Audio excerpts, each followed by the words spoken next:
responsibility, and gullibility, we must tell you the views represented on this show are not necessarily those of this station or its management. This radio show contains differing points of view on current political topics, and due to the nature of its contents, it should be heard by everyone. Thank you for listening. Now live from the Devil Radio Studios in Madison, Wisconsin, where the political party is just beginning. Welcome to the Devil's Advocate Show. Friends proving it's never personal, only politics. Please allow me to introduce myself. Here is your host, Mike Crute. Welcome to the Devil's Advocates Radio Show, the Humpday edition. How you doing, Fancy Brian? I am all right. Halfway to the end of the week, realizing all the things I need to do before the end of the week, before I leave for a week myself. I'll be checked out, both body and mind. You're taking time off? Yeah. Who said you could take time off? I thought you did. They're all unexcused absences. All right. No, Thanksgiving. It's coming, man. We had that discussion yesterday, with the turkeys walking by and all that kind of stuff. Literal turkeys, like, not coworkers, but turkeys on the street in front of us. Fancy Brian, lots of political headlines today. Perhaps the Dems will deliver a Thanksgiving miracle. The Build Back Better plan supposed to come to a vote on Friday. We'll see. The Democrats haven't exactly been meeting their, allotted voting deadlines much of late. We'll talk about this in just a moment. And the big story, I would say, one of the biggest, at least here locally, the Rittenhouse trial. I mean, that could be the biggest verdict of the year in the state of Wisconsin. Kyle Rittenhouse, then a 17-year-old, let's call him a vigilante, became an active shooter, killed a couple people, wounded, maimed another, and claimed self-defense. And now the jury's deliberating. And my understanding, Fancy Brand, they've got some questions. And the questions are mostly things like, can we watch the video again? And apparently that's a point of contention. And the defense has asked for another mistrial. If you watch that video, then it's a mistrial. I'm like, you presented, the prosecutor presented that video at trial. And the question becomes, do you get to watch it in the back, all Netflix and chill style, or you got to come to the courthouse, put some pants on, all that kind of stuff. So those important questions will be answered apparently before we get a verdict in the Kyle Rittenhouse trial. So we're standing by on that. But let's talk about the Democrats. Also, new polling. Fine pollster, friend of ours, Charles Franklin, joining us 3:30, like 20 minutes. But let's talk about Friday. Friday is always a big day around here. We're all working for the weekend, as you know, and Democrats working for a big holiday, a turducken of a bill, man. This ain't started. The Build Back Better started as like a $6 million, $1 trillion proposal, and it's been carved back. It's just the giblets now. You got to get rid of that back fat. Yeah, the back fat. Lots of back fat.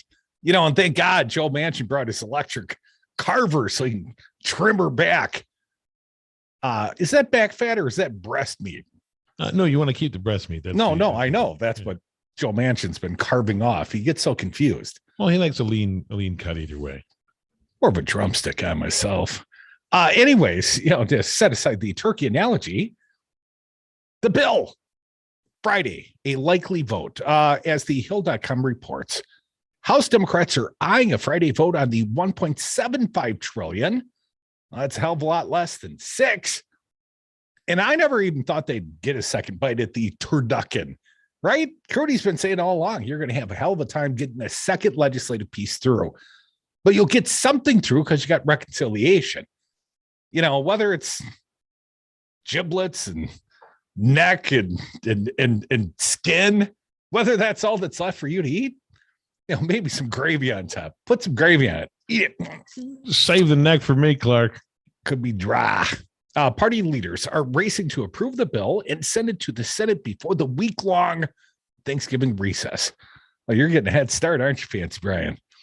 which begins this weekend. And some are still floating the idea that the legislation could receive a vote as early as Thursday. That'd be tomorrow. But members of the Democratic whip team, after huddling with Speaker Nancy Pelosi and other party leaders in the Capitol basement Wednesday morning, emerged predicting the vote is more likely to come Friday. We're being told there's almost no way we'll be back here to vote on the Build Back Better Act on Thursday, said one of the lawmakers, relaying the message from leadership. We're planning for a Friday. We've got some sound. Speaker Nancy Pelosi. Let's hear it from the speaker. I believe it when Nancy says it. If we could, Fancy Brian, let's do a little bit here from the speaker on the Build Back Better, the Dem bill, hopefully to be voted on this week, cut 42. It's a health issue, clean air, clean water for our children. It's a jobs issue, making America preeminent in good paying green jobs. It's also a national security issue. This bill wears a lot of hats. A little bit more from Speaker Pelosi, cut 43, if you would, Fancy. It's fabulous. It's great. It's big, but it's a good start. We have more to do. Well, it's not as ginormous as it once was. Here is the Democratic leader on the Senate side. Let's not forget, passage through the House seems sometimes a lot easier than, passage through the Senate. So let's see what Chuck Schumer has to say. Cut number 44, Schumer on the Build Back Better. I tell my constituents, last year with COVID was awful. But in a few years, because of climate change, each year will be worse than COVID, and each year will be worse than the next if we don't do anything about it. I would point out Right Wing Talk Radio, all the hosts, they're saying, climate change is the new COVID, the next big lie. More from Schumer, Chuck D, cut 45, if you would, a green industrial revolution. Targeted investments in key parts of the American economy is going to spur a green industrial revolution. And don't despair, because it's almost Thanksgiving, and then it's Christmas, and then it's New Year's. That's not what he's talking about. Cut 46. Don't despair, America. Don't despair, world. Our Build Back Better tackles climate in a bold, ambitious way by making targeted investments in American industries, infrastructure, agriculture to create millions of jobs with good wages. Millions of jobs with good wages. Let's hear from the right. Let's hear from Mitch McConnell, Senate Minority Leader. What's Mitch say? Well, first and foremost, he comments on the prior bill, the bipartisan bill. Donald Trump's taking some big swings, some haymakers at McConnell today because he let that one through and he voted for it. Cut number 30, Senator Mitch McConnell. From a Kentucky point of view, it was extremely good for our state. More from McConnell, cut 31. We'll figure out how to avoid default. We always do. Yeah, we always do. Unless Ted Cruz takes us right over the brink. Cut number 32, Mitch McConnell, the Biden agenda. I joined 18 other Senate Republicans feeling like now is the time to address it. The infrastructure bill did not raise taxes. It did not revisit the 2017 tax bill. No, that's your proudest achievement. Tax cuts for billionaires like your in-laws.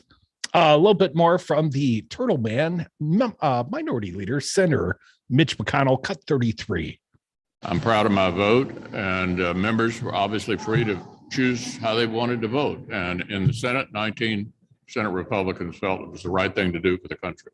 And we still got a debt ceiling, a precipice, if you will, pressing us towards the holidays. It's going to give you a little indigestion post-Thanksgiving, Mitch, right? Well, what's Mitch McConnell think about the debt ceiling?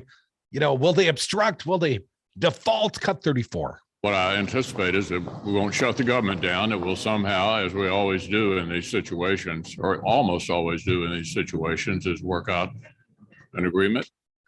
You know who thinks that is the absolute wrong answer? Former President Donald Trump. And here are a couple of the haymakers he leveled at the Mitch McConnell.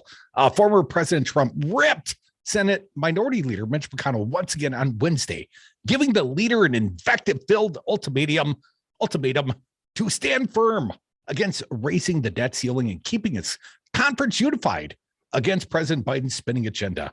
Trump blasted his former Senate ally, were they ever allies, is stupid and a fool, and accused him of incompetence in a long, tangled statement. I'll spare you the statement that jumped from expressing displeasure over Republican votes on a procedural motion related to raising the debt ceiling in October to Congress's passage of a $1.2 trillion bipartisan infrastructure bill this month to the ongoing Democratic talks over a social spending bill. Trump's scathing statement follows several similar attacks in recent days in which he lashed out at the old crow, McConnell, for voting for a hard infrastructure bill, along with 18 other Senate Republicans and 13 House Republicans. Now Trump is increasing the level of vitriol by slapping broken onto his nickname for the GOP leader. Mitch McConnell is a fool, and he damn well better stop their dream of communism bill and keep his senators in line, or he should resign now. Something he should have done a long time ago. Use the debt ceiling like it should have been used. You old broken crow. To do so would to hurt our country far less than this horrible bill, Trump declared in a statement released through his Save America PAC. It was the latest shot in a stream of attacks leveled at McConnell since he excoriated the former president on the Senate floor for his role in inciting the January 6th storming at the Capitol Hill, which resulted in the deaths of several people, including a Capitol Police officer.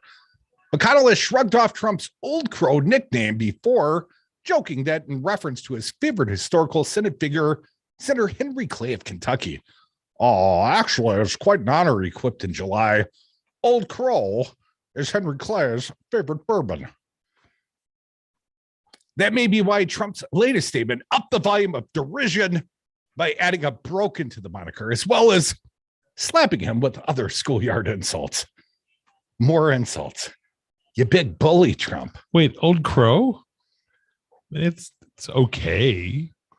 I wouldn't call it a fantastic bourbon, Old Crow. Come on. I never drank it. Come back with us. Devil's Advocates. We'll fill your glass with something.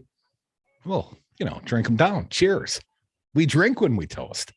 More Devil's Advocates on the other side. Phone lines open 844-967-2789.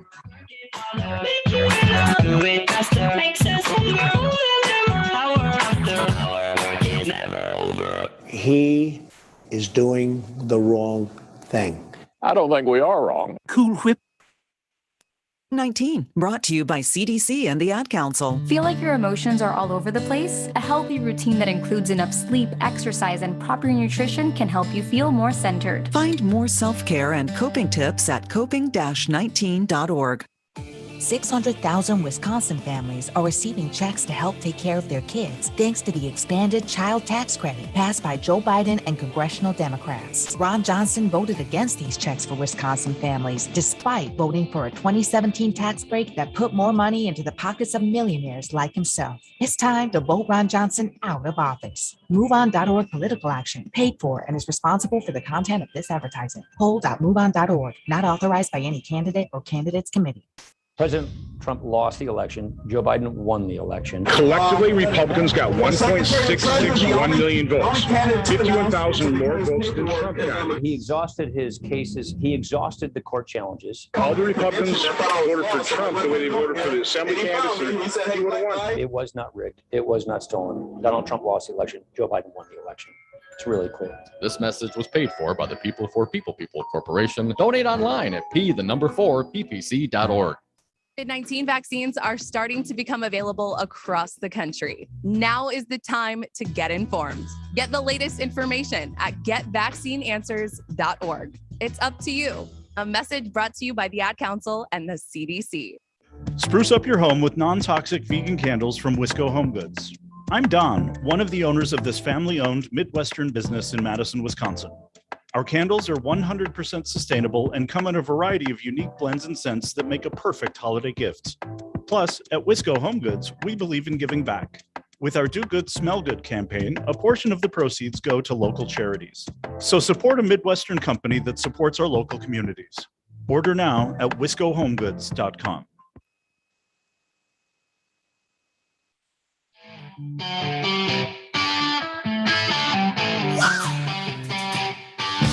The Devil's Advocates. making radio great again. Welcome back to the Devil's Advocates Radio Show, the Wednesday, the Humpday edition. And your participation, always welcome here. Join us, 844-967-2789. Got a little news on the QAnon shaman. You remember that guy. He had the pelt with the horns and the painted face. Very patriotic, this fella. And he took his place, what, in the Senate chambers? Is that where he had the megaphone? Or was that the House chambers? I forget. I think it was the Senate. I don't know. He's well, an idiot. Today was sentencing for Jacob Anthony Angeli Chansley, the QAnon shaman. A 4 name. If you're a serial killer, you probably have 3 names. At least. But if you're the QAnon shaman, 4. Good for you. The attorney for the so-called QAnon shaman sought to minimize blame for the U.S. Capitol rioters' conduct during the January 6th insurrection. Jacob Chansley appeared Wednesday in court for sentencing after pleading guilty to 1 count of obstructing a proceeding of Congress. After the 33-year-old Arizona man entered the Senate chamber, see, it was the Senate, I knew that, and sat in then Vice President Mike Pence's chair and left a note calling him an effing traitor. But his attorney blames society. It's society's fault. January 6th, this is the quote from Albert Watkins, attorney for the QAnon shaman. January 6th gave rise to the world to see unbridled, unfettered repugnancy. But the cause of that is not the issue here. January 6th is the day we will look back in our rearview mirror. That will be the day we belly up to the bar and take responsibility for our role. Well, I'm all down for the belly upping to the bar. I'm good at that. The responsibility less so, but I wasn't a domestic terrorist. Chansley, who went shirtless that day, that's never going to happen. Yeah, I might burn. Well, I think we get the right amount of, right combination of cocktails. We get that shirt right off. Chansley, who went shirtless that day, carrying a spear and wearing face paint and a fur hat with horns, called other rioters up to the Senate dais with a bullhorn. But his attorney argued that he was not violent during the insurrection and had not planned the assault. This case presents every bit as uniquely as Jake presented on January 6th. That's one way. Oh, yeah, your client's unique. This court is in a simultaneously unique position to mete out justice and to emphasize the common ground between all of us and somehow bridge that great divide. Oh, soaring rhetoric. The attorney then cast some of the blame on the U.S. Navy for failing to treat Chansley's mental illness while he served more than a decade ago. You got to blame it on the Navy. The government in 2006 had a young man in their charge. Watkins said, I gave you a photo from that era. It looks like he was 12. The young man, that kid, for the first time in his life, at the age of 18, he got access to medical care. He had the foresight, the insight to go to the dock on the ship and say, hey, I want to find out if I'm going crazy. Oh, okay. Good. The Navy doctor diagnosed Chansley with a schizotypal personality disorder, Watkins claimed, but did not tell him or put the sailor on a treatment plan. The government, in this case, had an opportunity to right a wrong that was perpetrated by the government. Perhaps not the Department of Justice. I know. The government needs to solve the problem the government created by not putting my client in a government prison. Not for very long. Prosecutors are seeking a 4-year prison term, which is towards the top end of the federal sentencing guidelines. I see he was sentenced today. Do you see he got his term? The QAnon shaman. 41 months or something. Yeah, like that? not bad. Not bad. That would suck. 3+ years. For driving up to the U.S. Capitol wearing sort of a silly costume and making something of an ass of oneself. And then they make an example of you. Well, you made an example of yourself. You were like, I am the QAnon shaman. Look at me with my spear and magic helmet. I am not a role model. Spear and magic helmet? Wasn't that the guy that when imprisoned or at least being held until, trial, he was the guy that needed the organic. He needs special meals. Special meals. Because he's the QAnon shaman, man. Can't be polluted with bad stuff. He can only bring them the good, stupid ideas. Putting good food in the body keeps a sound mind. That's what I hear. Yeah, sure. 844-967-2789. Perhaps of more note than the QAnon shaman, 41 months in a federal prison. The right, what is the Unite the Right rally? Charlottesville. There is a civil trial going on there, and it's getting really ugly. Not because it's criminal trial. I mean, criminal trial would imply that Richard Spencer and Cantel, I think the other guy's name, sort of the crying Nazi guy. Yeah. Those guys are the defendants in this civil suit, and they sought to have their case dismissed. And they went before the judge and said, we'd like you to dismiss this, judge. And the judge said, no, that's not going to happen. And in fact, I think there's a pretty good case already. You've already provided ample evidence to prove conspiracy. When the judge pretty much calls you guilty in a court of law, that means it ain't going to go so well for you, I suspect.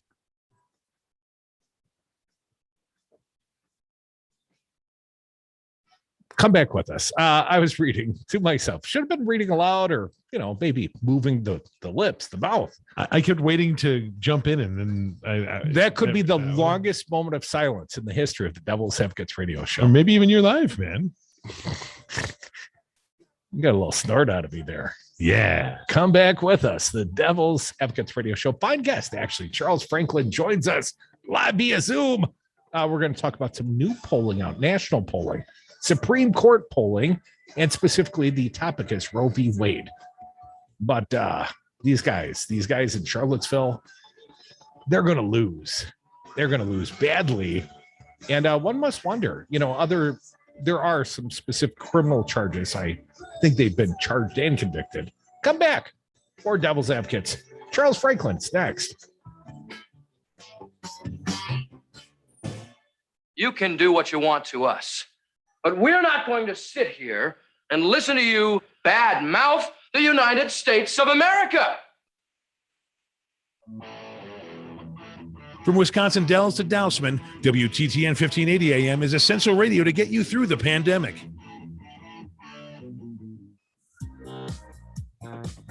Hey, I'm here from Knuckleheads. Have you seen our new location yet? Come on down to 520 State Street for all your CBD needs.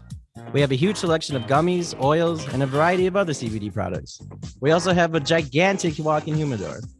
The knowledgeable staff at Knuckleheads will work with you to find exactly what you need. Mention Devil Radio at checkout to get 15% off your next order. Knuckleheads, now at 520 State Street. We'll see you there.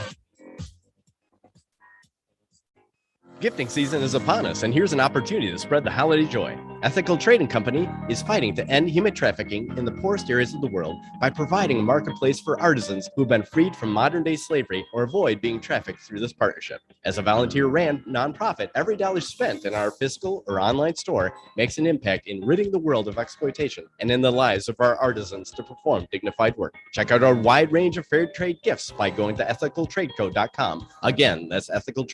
Coronavirus update. I'm Ed Donahue with an AP News Minute. Stocks finished lower. The Dow down 211 points. White House Coronavirus Response Coordinator Jeff Zients says about 10% of kids 5 to 11 have been vaccinated against the coronavirus. Just 10 days in, we have one vaccine site for every 900 kids. That compares to one vaccine site for every 3,500 Americans age 12 and older. In Georgia, Travis McMichael testified at his own murder trial about his confrontation with Ahmaud Arbery. I shot him. Why? He had my gun. He struck me. It was obvious that he was. It was obvious that he was attacking me. That if he would have got the shotgun from me, then it was this is a life or death situation. McMichael says he encountered Arbery creeping around an unfinished house in his neighborhood 12 days before the shooting. I'm Ed Donahue. Some people treat investing like a game, but Marcus by Goldman Sachs approaches investing in a smart way with digitally managed portfolios that leverage Goldman Sachs strategies. So, do you want to play games or do you want your money to work smart? You can money. Visit Marcus.com to learn more about saving, borrowing, and investing from Marcus by Goldman Sachs. Investing involves risk and investments may lose value. Brokerage and investment advisory services by Goldman Sachs and Company, LLC. Member FINRA SIPC. Lending and deposits products provided by Goldman Sachs Bank USA, member FDIC. Now streaming on Paramount Plus. This is a company town, and the business is incarceration. Hello, Charles. Hey, how you doing? Yellowstone. Looking great, sounding great, my friend. I like the background. It's all good. Good. We're all set then. Ready to go. Absolutely. You're fixing men, part-time gangsters. You got about a minute. Chandler. If you want to know who's running what, come to me. I'm the mayor of Kingstown. Mayor of Kingstown. Now streaming on Paramount Plus. Go to ParamountPlus.com to try it for free.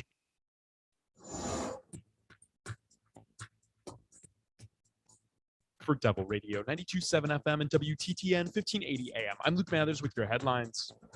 On Tuesday evening, the Madison City Council approved a proposal to rent out 35 rooms at an Easttown hotel that Dane County has been using since the beginning of the pandemic to house members of the homeless community through the winter. The city will use the same contractor as the county for security and meals for those staying in the hotel and will utilize federal stimulus funds to cover the expense. In the first set of report cards released by the Wisconsin Department of Public Instruction since before the COVID-19 pandemic, school districts across the state collectively backslid on meeting expectations in test scores, attendance, and equity. After defeating Northwestern University last Saturday and winning their 6th game in a row, the Wisconsin Badgers football team moved up to 15th in the college football playoff standings released last night. You're listening to Double Radio 92.7 FM and WTTN 1580 AM.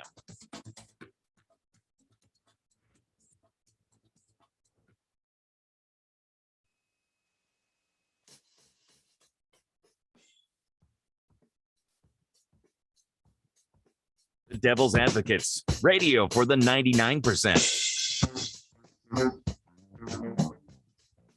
Welcome back to the Devil's Advocates Radio Show, the Wednesday edition. I'm joined right now live via Zoom by a fine guest friend of ours.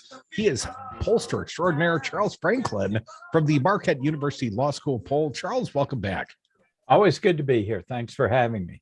Buddy, I damn near missed the fact that you were dropping some new national polling this morning. I'm glad I caught you. And I'm so glad you answered the call today, Charles, because we'd hate to miss you on polling day.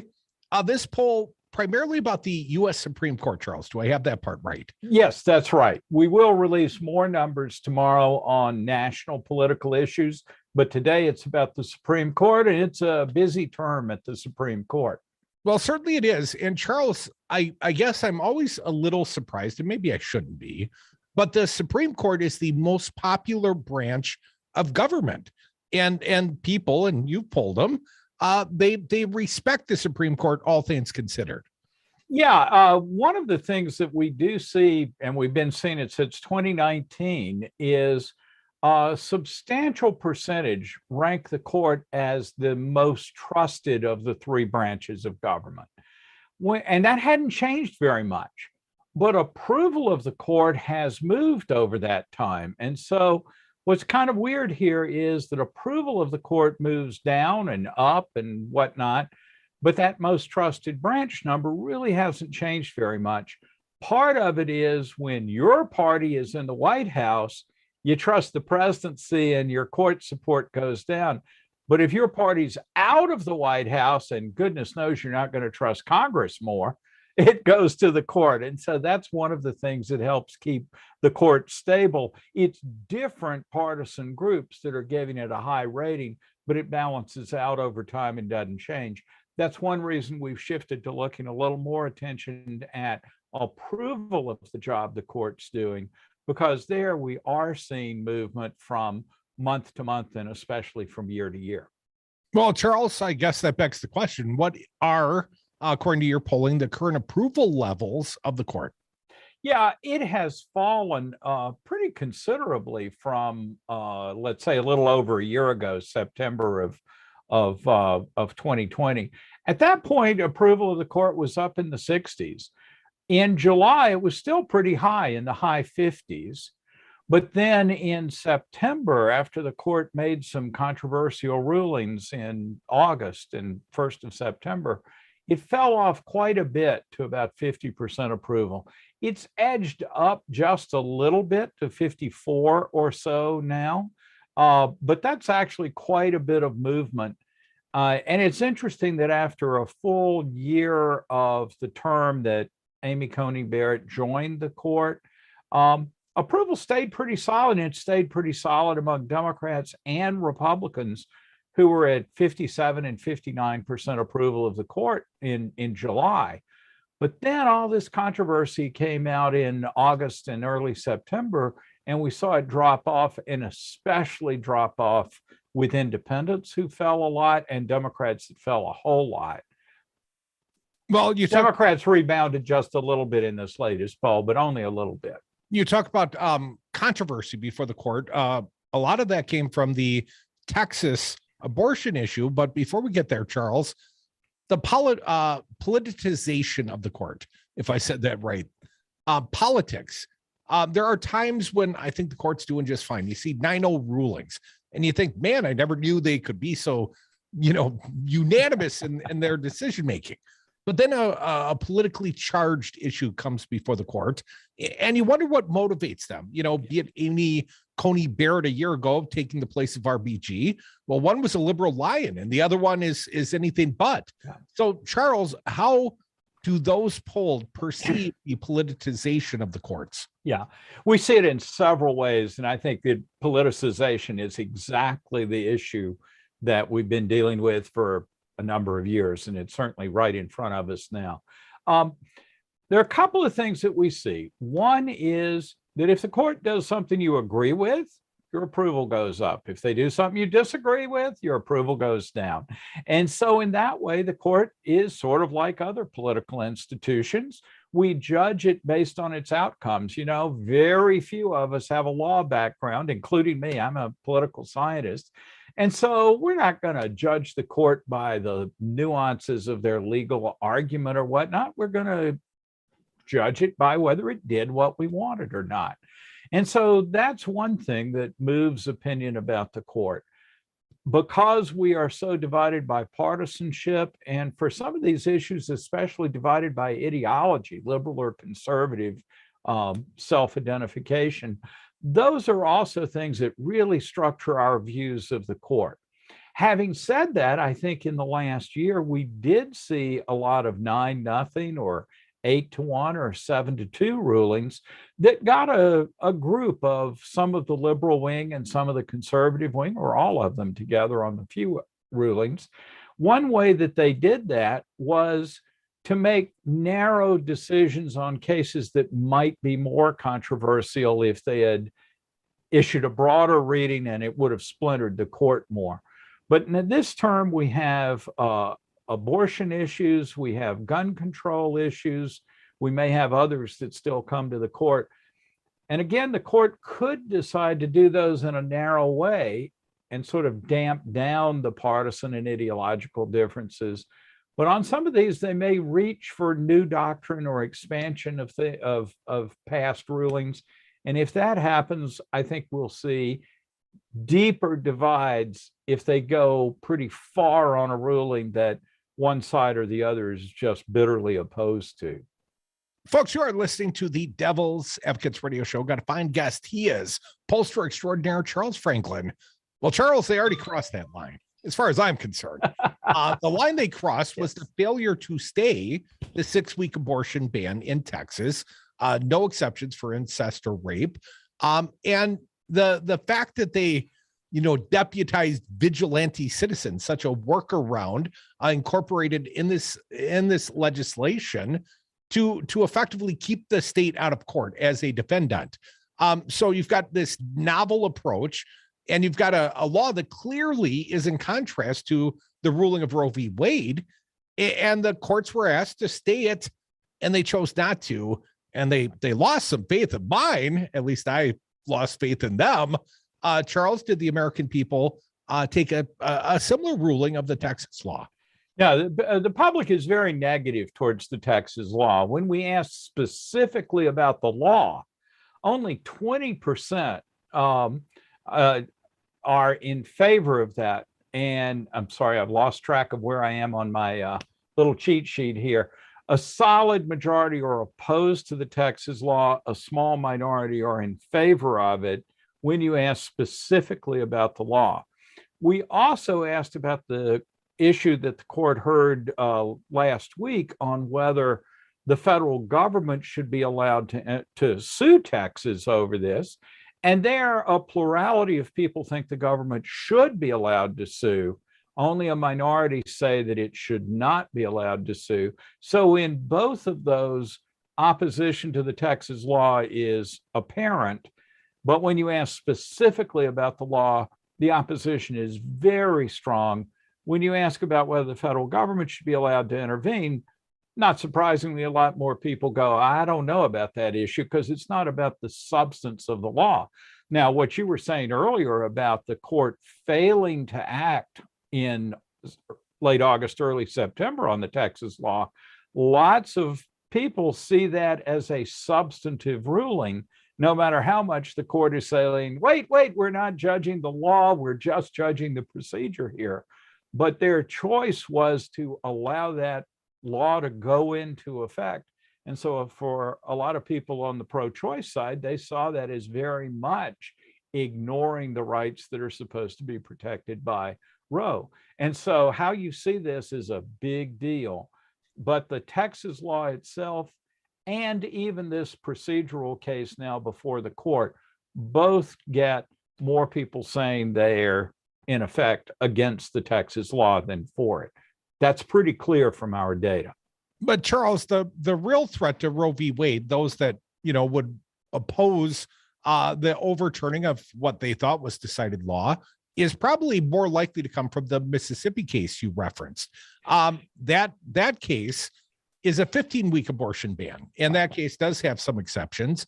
And that case probably more closely monitors current science and viability outside of the viability of the fetus.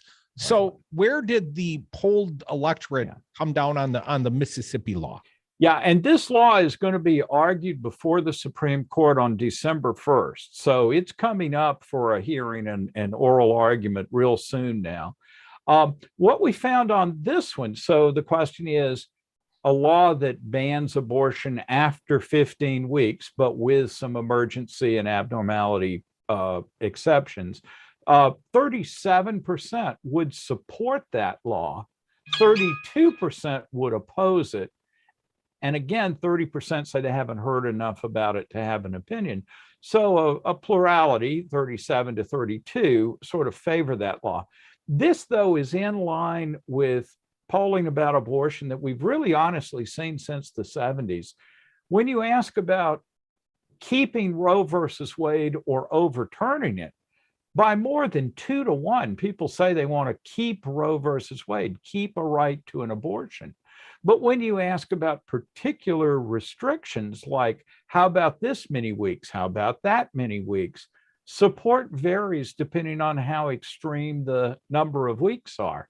So when we ask this time about a 15-week ban, you see this 37 to 32 saying, yeah, I could do 15 weeks. That's okay. Even as we're seeing the 2 to 1 saying, no, do not strike down Roe. And that's just a long-standing aspect of abortion policy in this country, that people will accept restrictions even at the same time they're saying they don't want to undermine the fundamental right. My fine guest, Charles Franklin, pollster extraordinaire. More polling coming out tomorrow. And maybe I'm getting a little ahead of myself, Charles, but tomorrow's polling, will that include any polling on vaccine mandates? I'm dying to know about that one. Yeah, well, we do ask about mandates. We also ask about Donald Trump running again and a head-to-head of Trump versus Biden. So stay tuned for some rock'em sock'em action on those things. Well, I know you're quite busy tomorrow, so we booked you today, so I'm not going to know all those answers, not in real time. But Charles, you did poll again regarding the U.S. Supreme Court. There's a movement afoot, if you will, to unpack or add more seats to the court or whatever is necessary to bring what liberals would perceive as equilibrium back to the court. How did the polled electorate look at this plan, this scheme, How is it viewed by the people, Charles? Yeah, we've been asking this since 2019. So we have a long series of times in the poll. Right now, it's about an even split on expanding the number of justices. It's 48 in favor, 52 opposed. So about an even split. That's a little tighter than it was beginning in 2019 when we first asked about it. And so there has been a bit of growth in support, but it is still essentially a tie, an even thing. We also asked about term limits for the justices instead of the life term that they can now serve. There, it's big support. 70+% would approve of limiting the length of service. But unfortunately, that would require almost surely a constitutional amendment. So it's not a very practical change. And then finally, we asked about restricting the jurisdiction of the court, limiting how much they could overturn acts of Congress. Most people are opposed to that change. So those are the three changes to the court that we've asked about. Well, I thought that was entirely their job, or at least they act like it sometimes. Charles Franklin, he is a pollster extraordinaire. That is his job. He's got some more polling dropping national polls. Charles, we always appreciate when you come around and share your insights with our audience. Thanks for doing so again today. Always a pleasure. Thanks for having me. Well, the pleasure is all ours and my audience. Thank you, Charles. Come back with us. Devil's Advocates Radio Show will open up the phone lines, 844-967-2789. And the House has moved to censure Gozer, the Republican. We'll tell you all about it. Come back with us.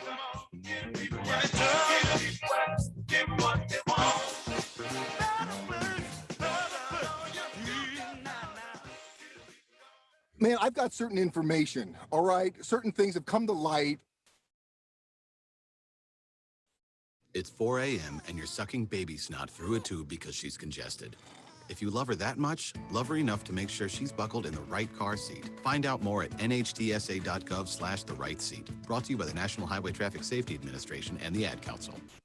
600,000 Wisconsin families are receiving checks to help take care of their kids thanks to the expanded child tax credit passed by Joe Biden and congressional Democrats. Ron Johnson voted against these checks for Wisconsin families, despite voting for a 2017 tax break that put more money into the pockets of millionaires like himself. It's time to vote Ron Johnson out of office. MoveOn.org political action, paid for and is responsible for the content of this advertising. Poll.moveon.org, not authorized by any candidate or candidates committee. Hi, Don from Wisco Home Goods here. Jeremy and I handcraft our 100% non-toxic candles from locally sourced materials in our Madison, Wisconsin facility. Wisco Home Goods candles come in a variety of unique blends and scents that you're sure to love. Add a little warmth to your home as the days get colder with one of our Midnight Cypress or Up North candles. Order at wiscohomegoods.com. Natural, healthy, nourishing candles and more at wiscohomegoods.com. Okay, men, time to be an all-star caregiver. Drive them to physical therapy, doctor's appointments, be there emotionally and physically. Don't give up. Don't ever give up. Caregiving is tougher than tough. Find care guides at aarp.org/caregiving. Brought to you by AARP and the Ad Council. Listen to Devil's Advocates live weekdays from 2 to 5 p.m. Thanks for the job you do. It sure showed in the Supreme Court. But I just want to thank you guys for your program. Thank you so much. Thank you, thank you, thank you. You don't get enough credit for this. We've never had a voice ever in this state. So I think you guys really need to take a bow. Thanks again for your work. It's really important. You need these guys. They're there for all of us. You're welcome, everybody, and thank you.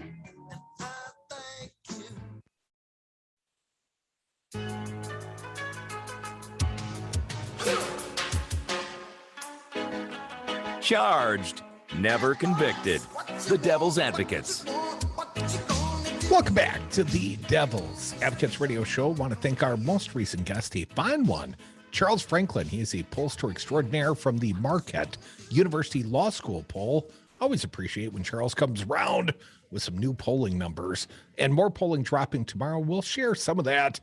Charles apparently otherwise occupied. So, we get him on day one, but not day two. Can't have everything you want. It's not exactly a legal verdict, but there is a censure verdict that has been handed down from the U.S. House of Representatives.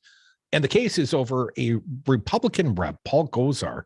And this is a guy that's been involved. You've heard his name because he's probably up to his eyeballs in January 6th insurrectionist conspiracies. Not, like these sort of conspiracies he believes, but the sort of conspiracy he probably allegedly participated in. That sort of conspiracy. The newest from Gosar is that he put in a meme up, a video of an anime video with his head over one of the characters, and Alexandria Ocasio-Cortez had on another one of the videos. And his character kills her character. And then he goes on, he fights Joe Biden. And in defense of this action, Gosar said, we're just trying to reach the kids today because, anime memes, that's the best way. Well, AOC had something to say today before the censure vote. Want to play some of that sound.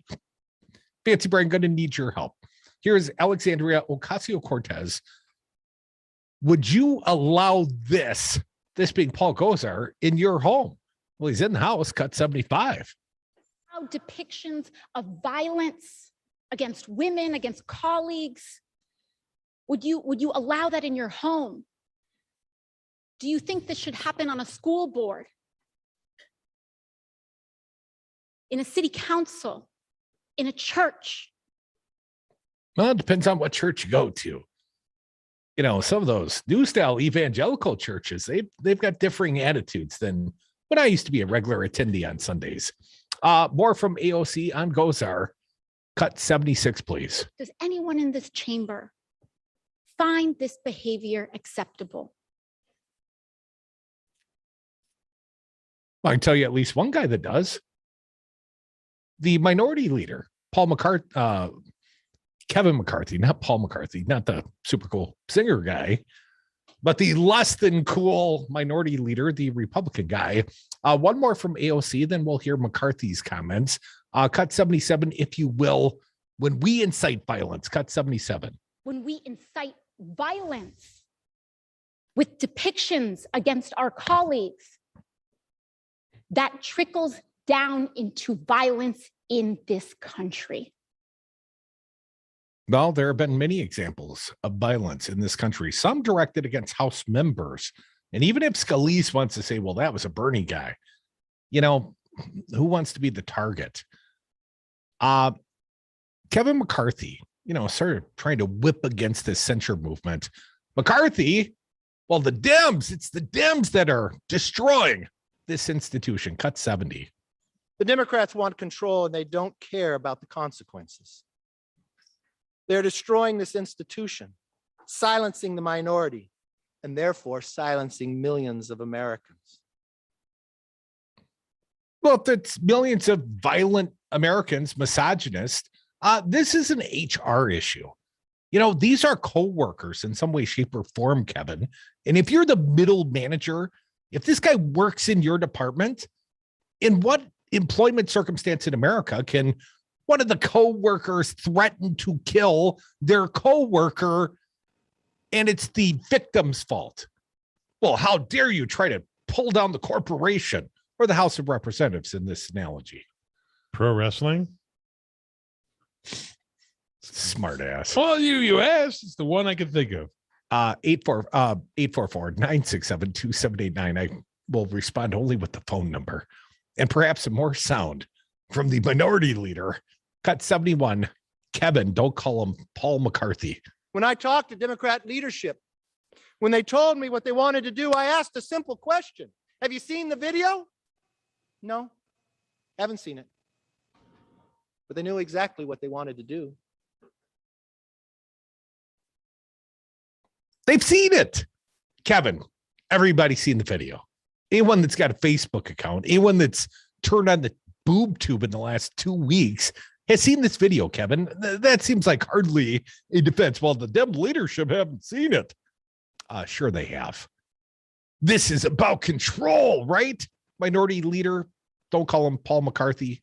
Cut 72. For Democrats, this vote isn't about a video. It's about control. That's the one and only thing Democrats are interested in. And not condemning violence, not protecting the institution, not decorum or decency, just control. What's this guy, Janet Jackson video? Shut up. The House voted almost entirely along party lines on Wednesday to censure Rep. Paul Gosar, Republican from Arizona, and take away his committee seats for posting an anime video depicting him violently attacking Rep. AOC and President Biden. Only 2 Republicans joined all Democrats as the House voted 223 to 207, with Rep. Dave Joyce voting present to punish Gosar. I'm present. I have no strong opinions on, violent murder representation. I'm here just hanging out. The 2 Republicans that voted to censure, Liz Cheney and Adam Kinzinger, both of whom, of course, are the only 2 Republicans that will take and sit on the January 6th subcommittee. In an extraordinary scene, Gosar was forced to stand in the center of the House floor as Speaker Nancy Pelosi read aloud the resolution that made him just the 24th lawmaker in the chamber's more than 200-year history to be censured. He is the 24th lawmaker in the chamber's, that's a redundant statement. Gosar will also be removed from the House Oversight and Reform Committee, where he served with Ocasio-Cortez, as well as the House Natural Resources Committee. So much like Marjorie Taylor Greene, Gosar has been stripped of his committee assignments, none too soon. Democratic leaders had previously held off on allowing votes on resolutions to censure several other Republicans this year, primarily for promoting President Trump's big lie, false claims of the 2020 election fraud, or downplaying the severity of the violent January 6th attack on the Capitol. But they ultimately decided that the photoshopped anime video posted by Gosar last week, which portrayed him killing Ocasio-Cortez and swinging swords at Biden, went too far at a time when members of the Congress faced unprecedented levels of violent threats. Now, we talked about what Ocasio-Cortez did. She urged her colleagues in an impassioned floor speech. Why is it so hard about saying that this is wrong? Come back with us. More Devil's Advocates. Live in, hour 2. Be happier.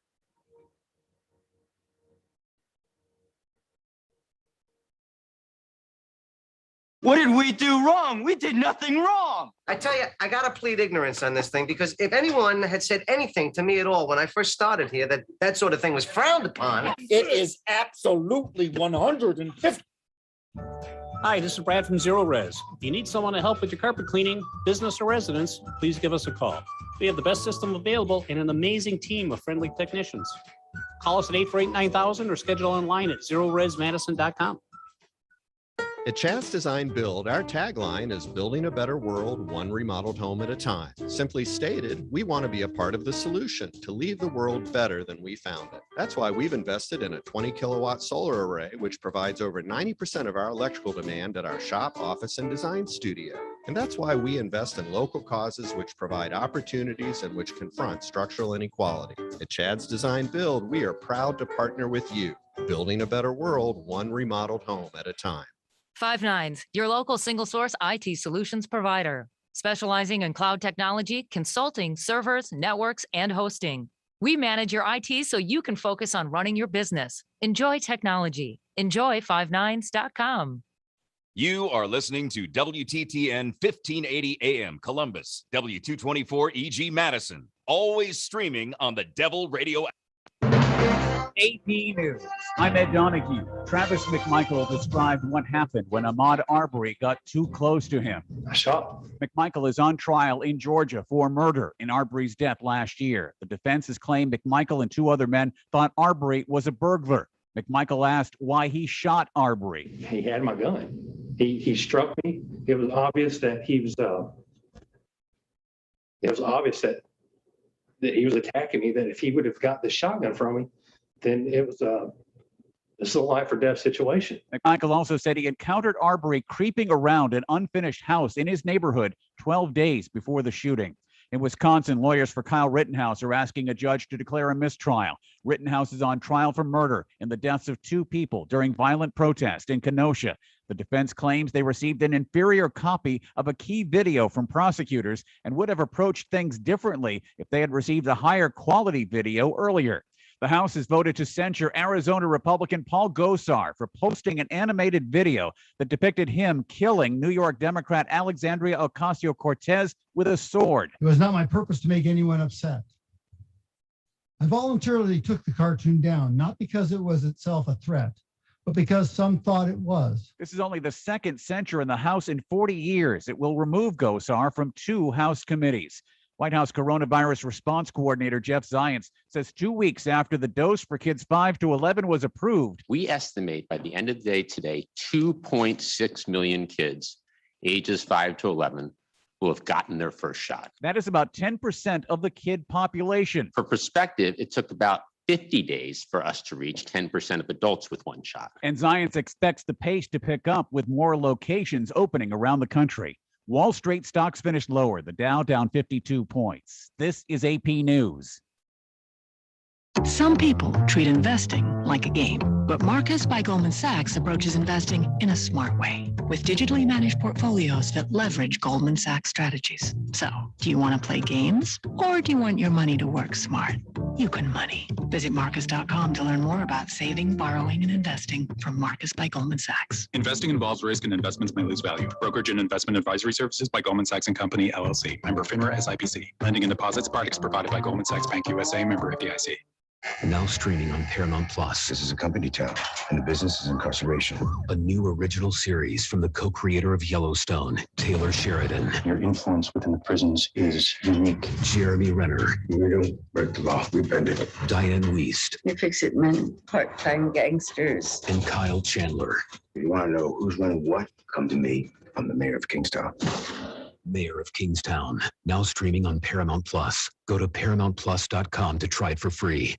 President Trump lost the election. Joe Biden won the election. Collectively, Republicans got 1.661 million votes, 51,000 more votes than Trump got. He exhausted his cases. He exhausted the court challenges. All the Republicans voted for Trump the way they voted for the assembly candidates. He would have won. It was not rigged. It was not stolen. Donald Trump lost the election. Joe Biden won the election.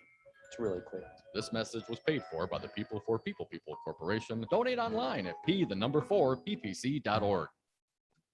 Hey folks, Stephanie Miller here. As an enlightened progressive, you know how important it is to do business in accordance with your politics. That's why Solidarity Realty is my favorite real estate firm in Madison. Solidarity Realty is a local independent realty company that lives their values. They provide outstanding expertise and protect your best interests while building community and promoting sustainability and diversity. Viva la resistance! Find them today at solidarityrealty.com. And don't forget, tell them Stephanie Miller sent you.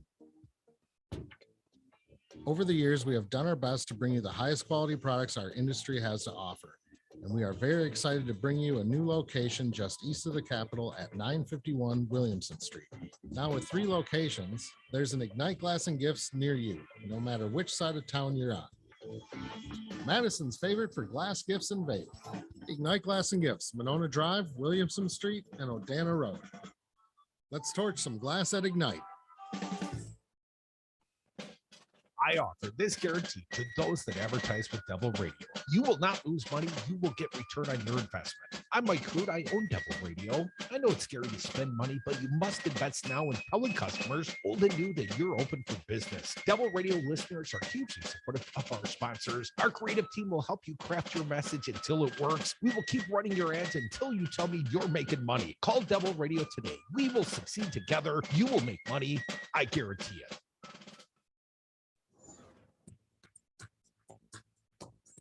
For Devil Radio, 92.7 FM and WTTN 1580 AM. I'm Luke Mathers with your headlines. On Tuesday, the jury began deliberations in the trial of Kyle Rittenhouse in Kenosha, Wisconsin.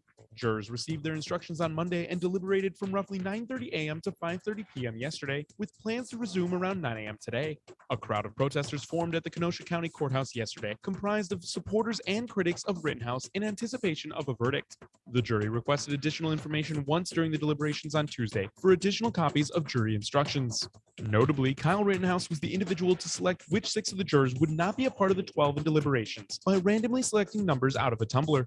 Forecast of cloudy skies throughout the day today. today with a chance for rain showers this morning, winds up to 15 miles an hour, and a high today of 50 degrees. Partly cloudy skies expected this evening with an overnight low of 28 degrees. You're listening to Double Radio 92.7 FM and WTTN 1580 AM.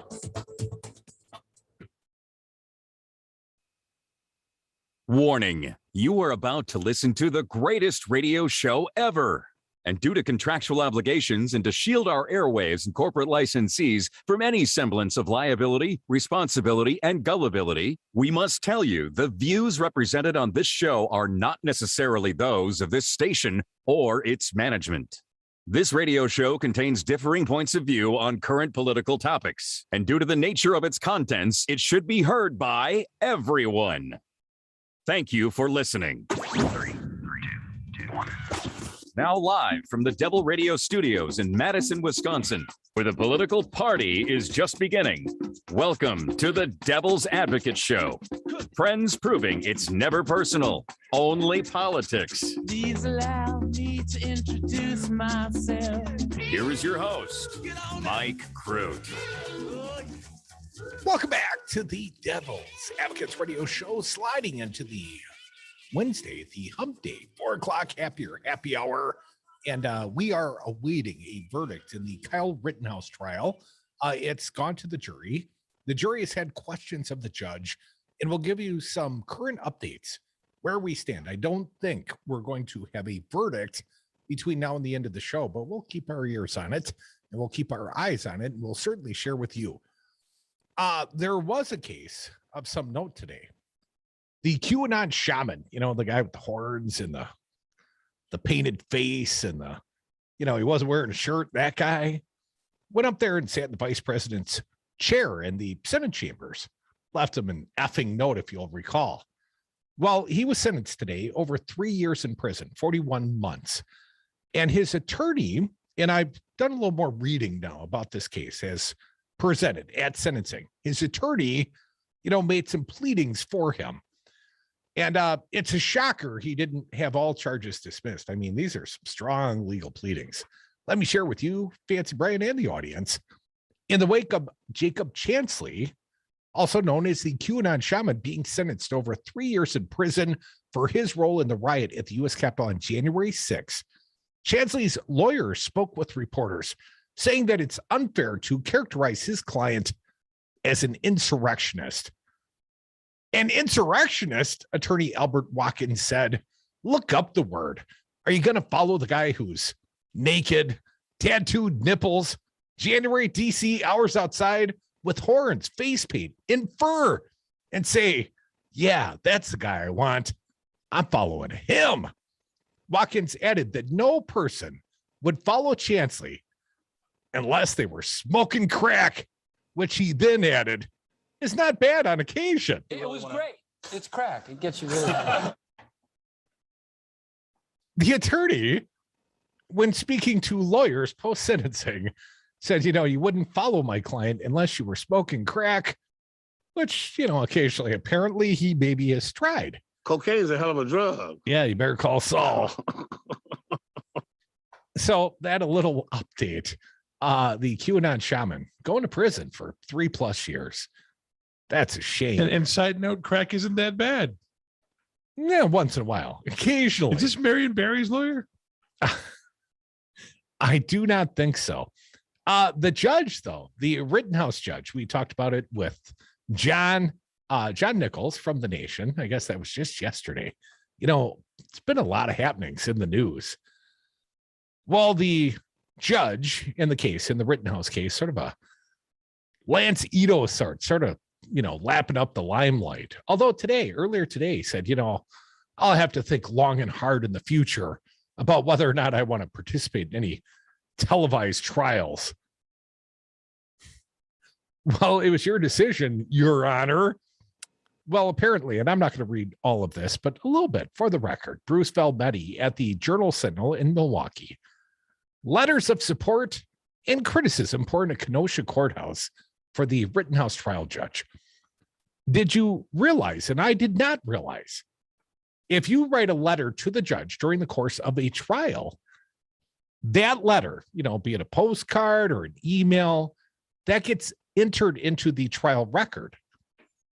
I was unaware. That makes sense, though. Well, I give some source material to this article over at the Journal Sentinel.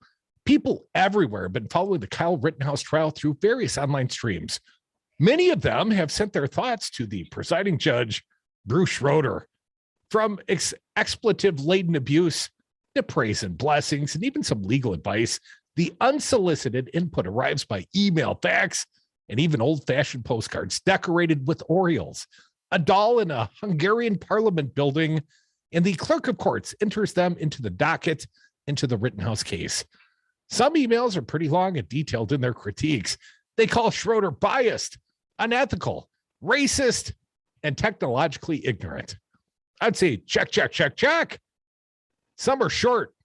Your judge needs to be fired. This is ridiculous. This judge is doing nothing but giving this kid a free ride. James wrote, James has a long last name with too many consonants for my pronunciation. Someone called American Citizen wrote, "You are a disgrace to the bench. You are a senile old piece of crap. God will judge you accordingly." Another called out the judge's fawning gaze at the defendant.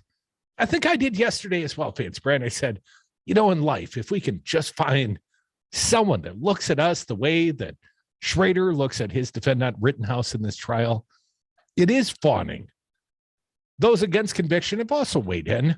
Jeffrey Meyer from Palm Springs, California wrote, "I believe Kyle acted in self-defense and wanted to please express my unbiased opinion as well as express my gratitude for your honor's application of blind justice."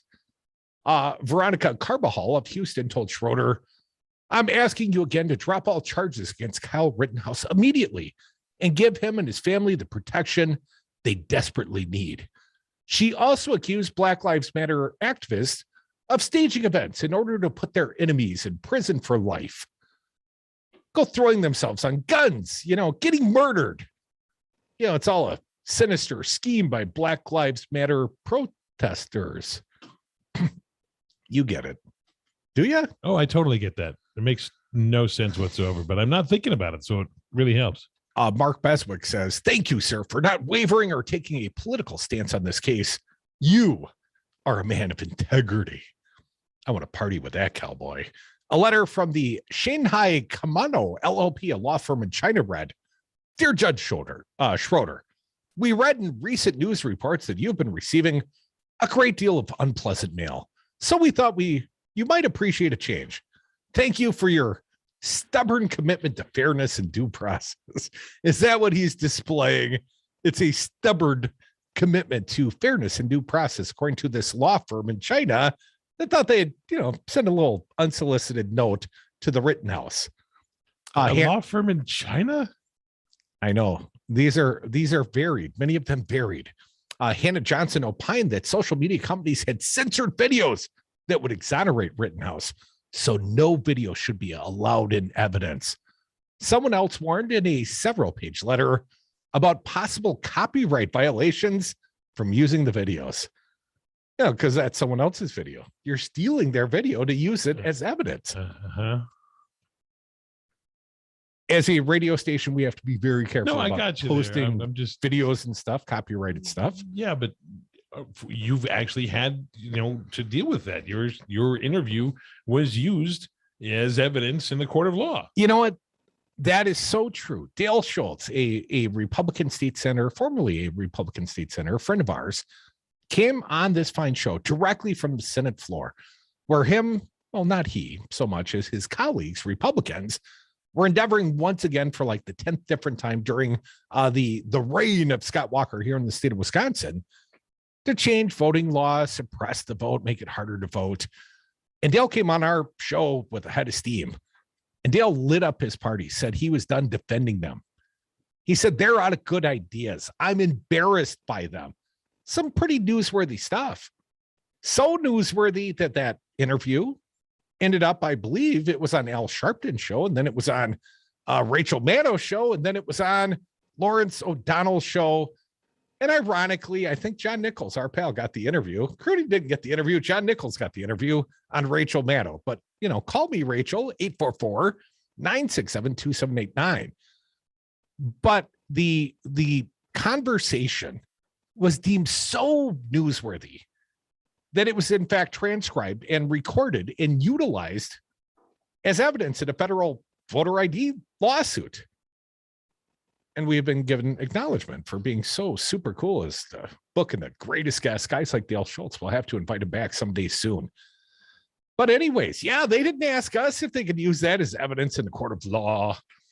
Another guy, Mathus02@yahoo.com, sent a 3-page single-space letter. Always love it when they do the single spacing, citing several state statutes and legal case to argue for Rittenhouse's acquittal. He said the case will materially alter how citizens perceive their rights under the Second Amendment, may determine if the amendment has suffered a form of constructive diminutions. Could be. I'm waiting for the judge to say, I'm going to stop and call an hour recess while I review the messages from one Mattis 2020 to go and weigh in on the court of law. Well, here's one that I think is maybe well-leveled criticism of the judge in this case. A very neat cursive. Kay Holmes from New York wrote in a postcard, "There's something wrong with the judge. What refused to allow a dead person who was shot to be a defendant to be named and called a victim. It is a lie to identify them as anything else. Someone else mailed a page from the dictionary with victim and its definition highlighted." And they're all being entered technically into the trial record. All these letters, postcards, missives, if you will. You too can be part of the record of the trial of Kyle Rittenhouse if you just write into the judge. Well, the Rittenhouse defense team is once again seeking a mistrial, as the jury is out. Of course, they would seek it with prejudice. One must imagine in that with prejudice would mean their client could not be retried and he'd be off scot-free, killing a couple people, in self-defense and all that kind of stuff. But the newest issue, and the judge, the Schrader guy who gets all the love letters. Well, Schrader addressed the media today. He had some things to say. But the video, the defendant's lawyers say if you show too much video of our client shooting and pointing his weapon at people, then you must declare a mistrial, Judge Schrader.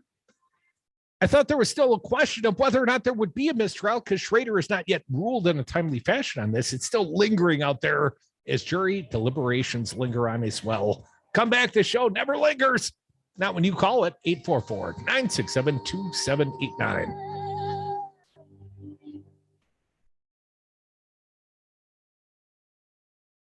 Are you my pal? It was great. It's crack. It gets you really. How about a Fresca? I'm Peter Pekarsky, and I approve this ad stating that I'm running for the United States Senate to replace Ron Johnson. As a lawyer with decades of legal and national security knowledge and experience, I have used my legal training to protect our elections since 2002. It's going to take a real progressive to make real progress. Please visit PekarskyForWisconsin.com, follow us on Twitter and Facebook, and see how you can help our campaign to protect our democracy and broadcast this ad paid for by Pekarsky for Wisconsin. Thank you very much.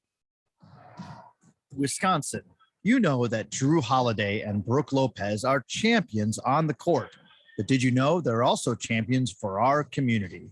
Hey, Wisconsinites, Drew Holiday here. And Brooke Lopez here. I love being a champion. And today I'm asking you to be a champion too, a champion citizen. Defend your right to vote and exercise your freedom to vote. I want you to make sure you're registered to vote. It's more important now than ever because politicians are trying to restrict our freedom to vote. I think I know why.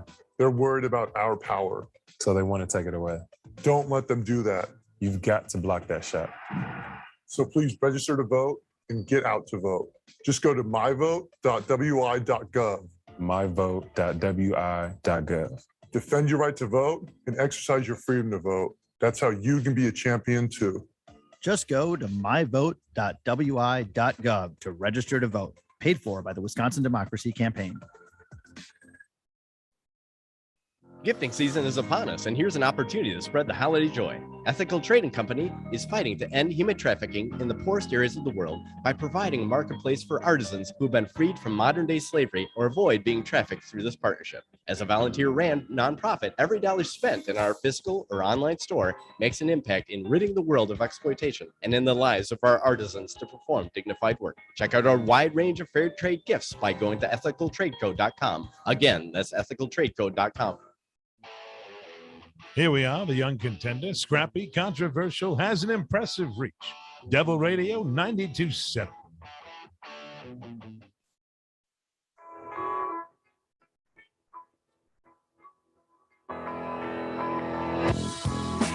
When they go low, we get high. The Devil's Advocates. Welcome back to the Devil's Advocates Radio Show. Welcome back from the 420 break. Downtown Kenosha right now being described as a zoo and a circus. And all the people coming for the verdict in the Rittenhouse trial. The world is watching. And locals and out-of-state folks, according to the Madison.com, the Wisconsin State Journal, locals and out-of-state folks, including one who said he flew in from California, were on hand outside the Kenosha County Courthouse on Wednesday to await the verdict. It's not coming today, folks. But they were still outnumbered perhaps 3-1 by members of the media from all over the country. Some were openly antagonizing those with opposite points of view. Others were more content to hold their signs or shout their chants without facing off with others. I'm just checking out the circus, said one man who declined to share his real name, but said he was from the area wearing a pro-Second Amendment hoodie. Defending yourself, that's a right, he said, in support of Rittenhouse as the jury deliberates. Emily Cahill said she's from Chicagoland and had her signs stolen and ripped up by pro-Black Lives Matter demonstrators after Dark Tuesday. Wednesday morning, she was back, redrawing her sign that reads, BLM and Antifa are here to intimidate. In front of the courthouse steps, both days, she wore a USA themed beanie cap. She said she was in Kenosha for the first day of the protest after Jacob Blake was shot in August 2020, carrying a Back to Blue sign, and claimed to have been threatened that night.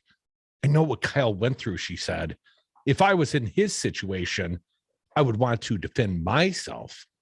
So she also would have killed some people. But if you know what he went through, wouldn't you have already had the chance to defend yourself?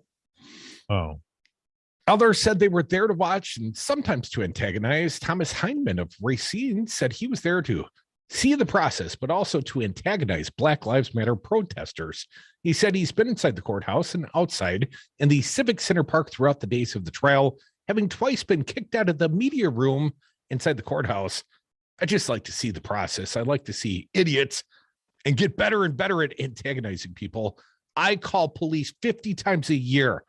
I don't need to punch somebody's effing rear end. It's about a lot more fun to get the cops get them. To let the cops get him. I'm sorry to have misquoted that fine gentleman. James Kerrigan of Illinois wore a red boa and a jacket covered in sequins as he stood outside the courthouse. Lovely ensemble. He said when he's off work, he often goes to major trials within driving distance of his home, not to pick sides, but just to watch. Although Kerrigan said, I kind of support Rittenhouse in this instance. I get to watch the action between defense and the prosecutors. I like the atmosphere. It's kind of like a zoo out here. Well, there are more people, lots of people. And if you listen to Earl Ingram's show yesterday, Earl was outside the courthouse and he described much of that scene. Earl will be back soon, probably not today, because there's not a verdict dropping today.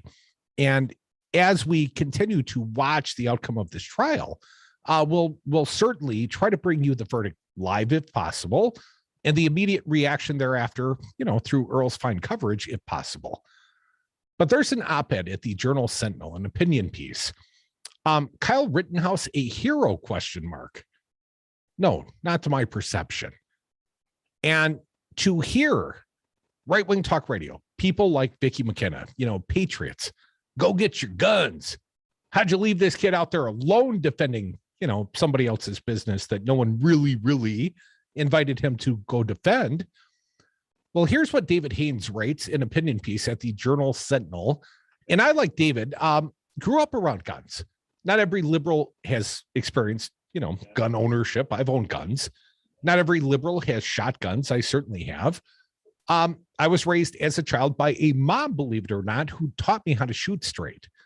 And my mom was raised by a father whose first gift to her in the cradle, believe it or not, a 30-06, a long rifle, not the militaristic sort that, Rittenhouse was welding as a 17-year-old vigilante. Like gold, frankincense, and myrrh, I'm going to say maybe some blankets and some food is probably a little bit better for a kid, but just throwing it out there. I think my grandfather, James, who I never met during his life, he passed before I was born. I think he obviously wanted a boy. But my mom was the best he had to work nutrition with. Too. Well, I'm not saying it's not like they starved her, but, her first gift was a 30-06. So, I came up in sort of a shooting family, a gun-owning family.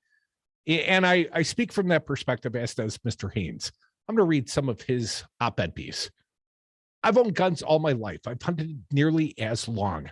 The 19th century Colt double-barrel shotgun that belonged to my grandfather is a treasured family heirloom.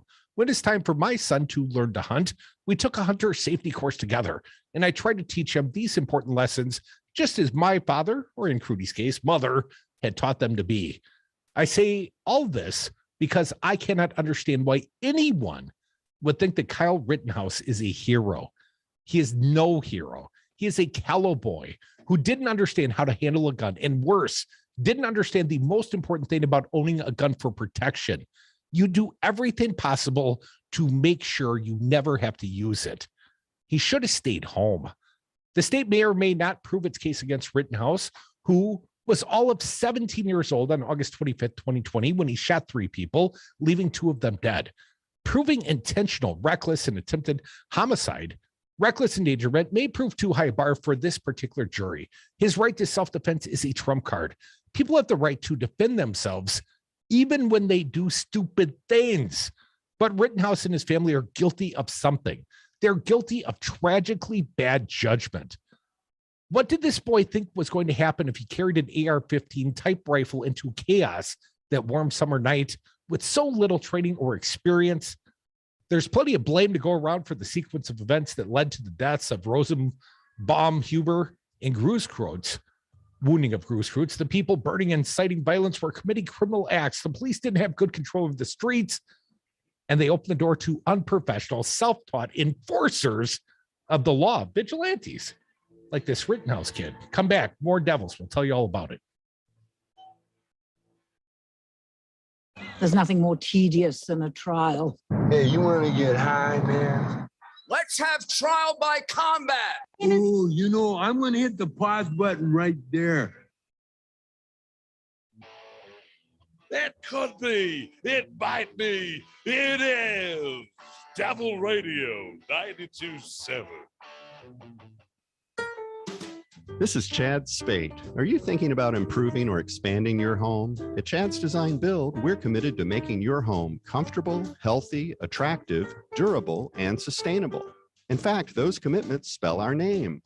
And we deliver these services with our outstanding team of professionals who will respect you and your home. Visit our website at chadsdesignbuild.com to learn more about how we are building a better world, one remodeled home at a time.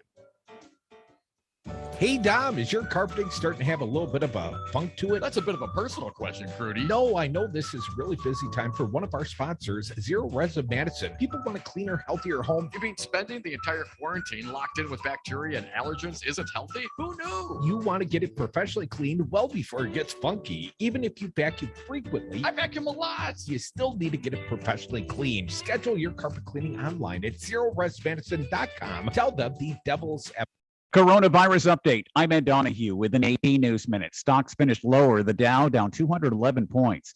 White House Coronavirus Response Coordinator Jeff Zients says about 10% of kids 5 to 11 have been vaccinated against the coronavirus. Just 10 days in, we have one vaccine site for every 900 kids.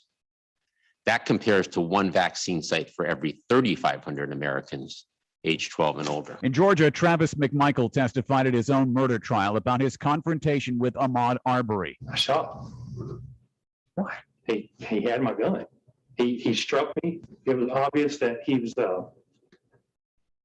It was obvious that he was attacking me. That if he would have got the shotgun from me, then it was this is a life or death situation. McMichael says he encountered Arbery creeping around an unfinished house in his neighborhood 12 days before the shooting. I'm Ed Donahue. Some people treat investing like a game, but Marcus by Goldman Sachs approaches investing in a smart way with digitally managed portfolios that leverage Goldman Sachs strategies. So, do you want to play games or do you want your money to work smart? You can money. Visit Marcus.com to learn more about saving, borrowing, and investing from Marcus by Goldman Sachs. Investing involves risk and investments may lose value. Brokerage and investment advisory services by Goldman Sachs & Company, LLC. Member FINRA SIPC. Lending and deposits products provided by Goldman Sachs Bank USA. Member FDIC. Now streaming on Paramount Plus. This is a company town, and the business is incarceration. A new original series from the co-creator of Yellowstone, Taylor Sheridan. Your influence within the prisons is unique. Jeremy Renner. We don't break the law, we bend it. Diane Wiest. You fix-it men, part-time gangsters. And Kyle Chandler. If you want to know who's running what, come to me. I'm the mayor of Kingstown. Mayor of Kingstown. Now streaming on Paramount Plus. Go to ParamountPlus.com to try it for free.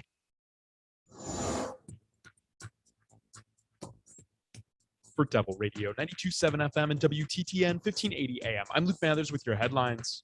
On Tuesday, Wisconsin Attorney General Josh Kaul announced a 14-count lawsuit against Barada Properties Management, Inc. and its owner, Yusuf Joe Barada, a Milwaukee landlord that has an aggressive past of evicting tenants when acquiring new properties in its rental empire. In a press conference announcing the lawsuit, Attorney General Kaul said he hopes it sends a message to other landlords violating tenants' rights in the state. Yesterday, 2 state lawmakers introduced a legislative proposal for co-sponsorship that would standardize state law in regard to marijuana possession penalties that would increase current penalties in Madison. The proposal would enforce fines between $100 and $250 per possession and supersede local ordinances passed last year in Madison that directs local police to not pursue criminal charges for possession of less than 1 gram of marijuana. You're listening to Double Radio 92.7 FM and WTTN 1580 AM.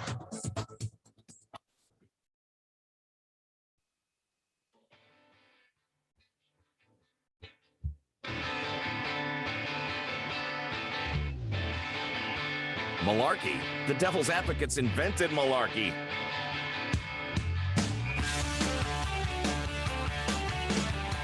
To the Devil's Advocates Radio Show, the 4 o'clock happy hour. It's rolling on. And we are checking in continuously with the breaking news, or at least what news there is to offer on the deliberations in the Kyle Rittenhouse trial. The jury still deliberating. We'll have a little bit of an update from the judge. And also, this a little off the beaten path, but in the media room at the Kenosha County Courthouse, the sheriff's deputies are letting the media know that they perceive them as slobs, reportedly. The sheriff's deputy asking the media to please pick up their food because the K-9 cops are going to get sick and they're running out of dogs. And then the, reporter says, typical reporters. They're running out of dogs. Like they just keep letting the dogs eat it and let them get sick and die or something. And they have to keep replacing. There's no other way we can do it. We just have to let the dogs eat it. Like I don't know. That statement is like just one of those. Are there, trash cans full of half-eaten brats? What's going on there? Like, why are you letting your K-9? You'd think K-9 units would be better trained. That's all I'm saying. Well. Or they would care more about them and they wouldn't just keep continually setting them out into the slaughterhouse that is the food that they are eating left over. You wonder, but that's why I brought it up, the poor suffering K-9 cops. I mean, but also clean up after yourself. Don't be a slob. Don't be a slob. A bunch of jerks. Media people. But again, why are you letting your dog do that? The judge, back to Schrader, Bruce Schrader, the very now famous, most famous judge this side of Judy or Lance Ito.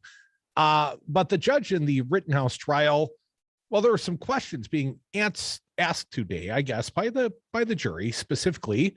They wanted to know about reviewing some of the video evidence presented. And as the headline over at the Raw Story describes it, The Rittenhouse judge unloads with a wild rant about black jurors after jury asks an unrelated question. A little Trumpist in that regard, just sort of digressed. Judge Bruce Schrader defended his actions and attacked the media at a hearing on Wednesday after the jury asked an unrelated question about the Kyle Rittenhouse trial. Schrader went off topic at the hearing to address criticisms he's received in the media, and I don't think those are the postcards. The judge defended his decision to not allow people who were shot to be called victims because he said it was unfair to Rittenhouse. The poor defendant. How would you like to be put on trial for a crime? And the judge introduced the case to the jury by introducing you as the defendant and the person who was accusing you as the victim. He asked, is it so difficult to use the term complaining witness instead of prejudging what the jury is here to determine? He also explained why he allowed the defendant to control the lottery, determining which jurors would decide the case. I had many issues with this. It's almost like what they're in it together. He and the jury, he got to through, sort of a lottery. They put the slips of paper, the numerical slips with the jurors to be excused, the alternatives. And they had 18 jurors that heard the evidence, only 12 presiding over deliberations. So yesterday, the judge had Kyle Rittenhouse, the defendant, literally got to pick his own jury, at least through random draw. I just want to let everybody know that my fantasy baseball league, the order in which we draft every year, the way that is decided, has more scrutiny, has more transparency with how it is done and how it is randomized. There's a video of it. We have a random little kid doing it. It's a one shot where you have all the pieces of paper written on it, and then it's crumpled up individually and thrown in. So it's all one shot. And everybody, even these are people that I trust with my life in the first place, and we still care more about our fantasy baseball draft and the order in which it was done than they gave to selecting the jury. Well, they did have the little kid pick. Oh yeah. That's the one thing together. Or at least they'd like to have you believe that the now 18-year-old vigilante Kyle Rittenhouse, just a poor kid defending, his home turf where his dad lives in Kenosha, even though he's in Illinois. Here's what the judge said. I am now reading about how bizarre and unusual it was to have the defendant pick the juror numbers out of the tumbler yesterday. I would admit that I don't know there's a large number of courts that do that. Maybe not any. I do it because of an incident that I had in a case I tried in Racine, he said. I think it was a murder case, but I'm not sure. And there was a black defendant, and there were 13 jurors. One of them was black. And when the government official drew the name out of the tumbler, it was black, the only black. Since that time, the judge said he allows the defendants to select alternative jurors so they feel better. We talk about optics nowadays. That was a bad optic, I thought. I think people feel better when they have control. So you're saying he has control over this supposedly random thing? What? This is it. Come on, man. Come on, man. Before finishing his rant about the media, Judge Schrader threatened to remove future trials from live television. When I talked about problems with the media when this trial started, we were there in part because of grossly irresponsible handling of what comes out of this trial. I'm going to think long and hard again about live television for a trial next time, the judge added. What's being done is really quite frightening. You know what we need here in this free and fair democracy? What's that? Fancy? Less transparency. That's good. That's good that the judges advocating for less transparency. I don't know if I'm my opinion is that when you do a trial on television, sooner or later, people start acting for the cameras, whether they think they're doing it or not. This judge has clearly been putting on a show. I know. My problem is that he's complaining about doing the same thing that he allowed to do. Like, what?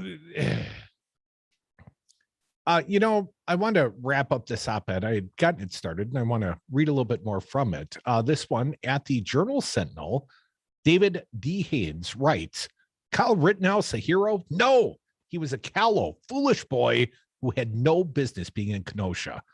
A little bit more. I want to bring this op-ed piece to conclusion. There's plenty of blame to go around for the sequence of events that led to the deaths of Joseph Rosenbaum and Anthony Huber and the wounding of Gage Grosskreutz. The people burning and inciting violence were committing criminal acts. The police didn't have good control of the streets when peaceful protest turned violent, and that opened up the door to unprofessional, self-taught enforcers of the law. Now, professional police officers know how to handle a weapon, and the best cops know how to de-escalate a tense situation. They know how to keep it from getting worse. A young vigilante knows none of these things. Some people want to make Rittenhouse a hero. They argue he's a positive role model for other young people. He saw a problem, he took action, he stood up when the police stood down. But all I see is recklessness. The image from the videos of Gage Grosskreutz exploding arm are seared in my mind. None of this should have ever happened.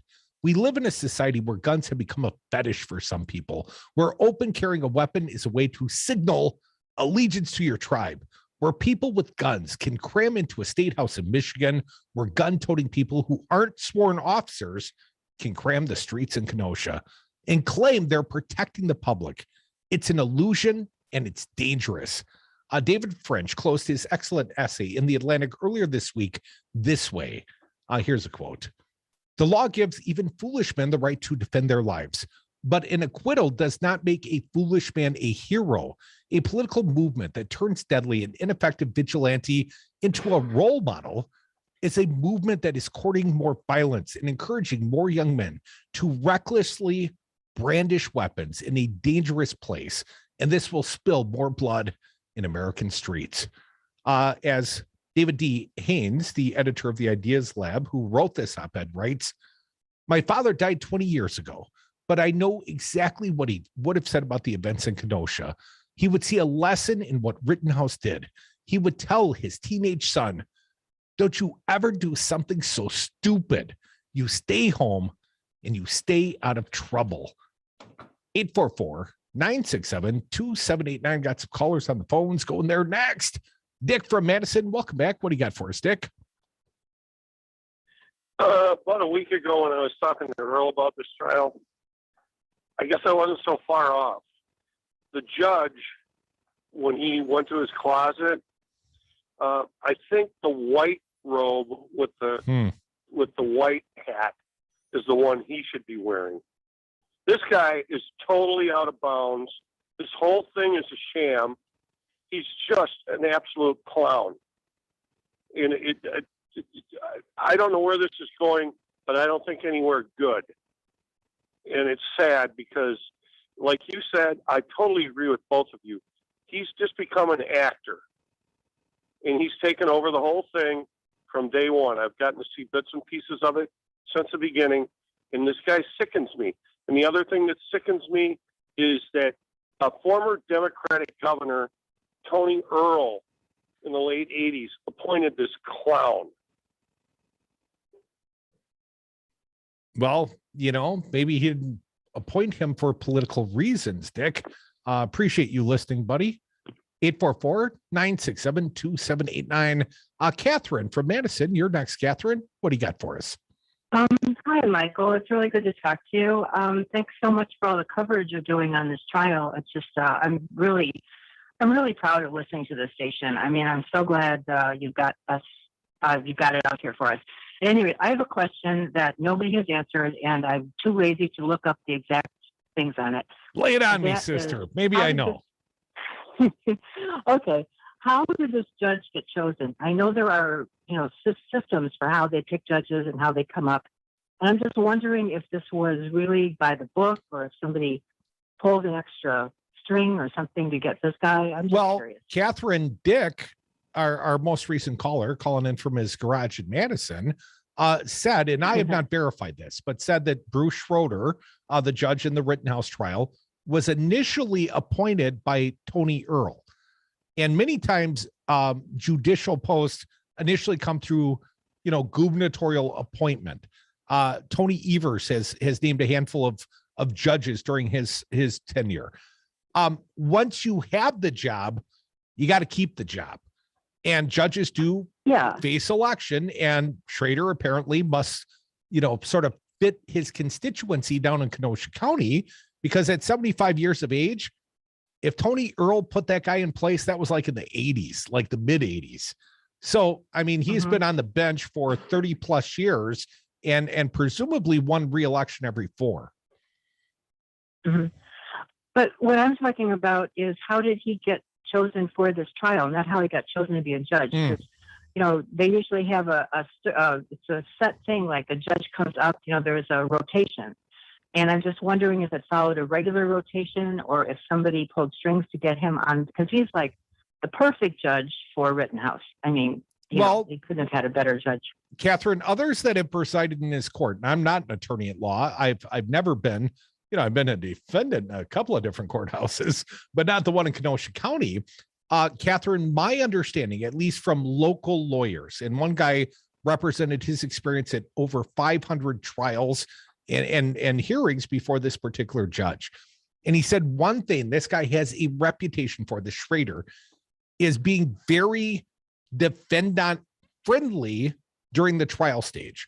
So we've all seen the fawning looks, or at least we've joked about them. We all think that maybe this guy's in the bag a little bit for Rittenhouse, or at least that is the perception.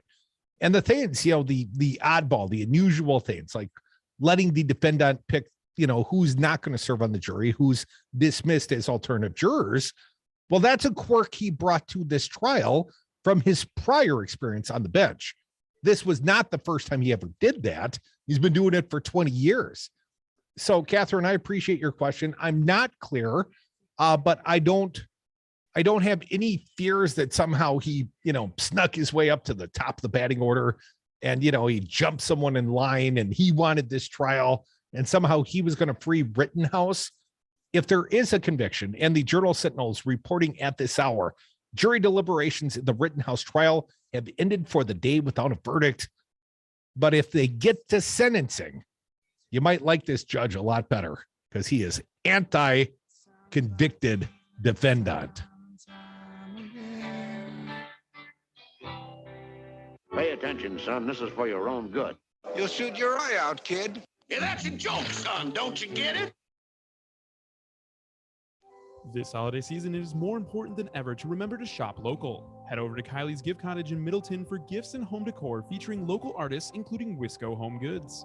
Come shop for one-of-a-kind gifts this holiday season at Kylie's Gift Cottage, open Thursday through Sunday. At Knuckleheads, our knowledgeable staff knows the ins and outs of CBD. Whether you're a veteran of cannabis like the Double Radio team or a first-time customer, the Knuckleheads team has the information to answer all your CBD questions. Never heard of a tincture? We got you covered. Looking for something to address those achy joints? We got just the thing. Stop into our new location at 520 State Street and mention Double Radio to our knowledgeable staff to get 15% off your order today. Knuckleheads, your one-stop shop for CBD in Madison. Hey, this is Rocker, and I'm back on the patio at Salvatore's Tomato Pies on East Wash. I'm having a brand new cocktail you just have to try. It's called Divide and Concord.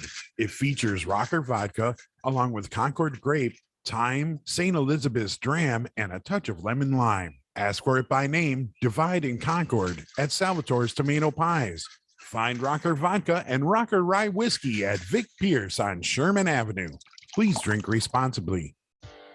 The real estate market in Dane County and surrounding areas has been a bit of a hot mess this year.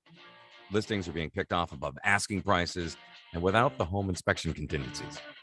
I'm Todd Osborne, owner of Orion Inspections, and even if I weren't a home inspector, I'd still cringe a little if any of my friends or family tried to buy a home without an inspection. Let's take a good hard look at that house before you sign. Want to know more? I'm here to help. OrionInspections.com. That's Orion, like the constellation, inspections.com.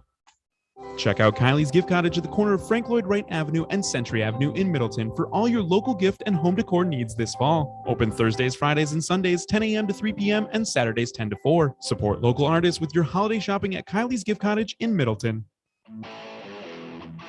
Stay informed with progressive news and talk on WTTN 1580 AM, Wisconsin's home for Double Radio.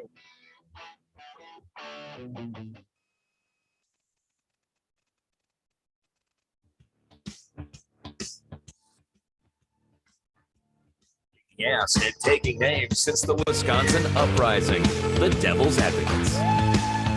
Welcome back to the Devil's Advocates radio show, running short on time, but still time for your calls. 844-967-2789. Journal Sentinel reporting the Rittenhouse jury is done for the day. Deliberations are done. They have not, at least to this moment in time, reached a verdict. So we'll go to day 3 of deliberations tomorrow. Or is it day 4? They had Day closing 2. statements. Monday, they Monday. effectively handed it to the jury, but I don't think they really deliberated Monday. So tomorrow will be day 3 of deliberations, at least as Crudy's counting. And there is more legal news, and this story broke about 1 minute ago, right as we were coming back on the air.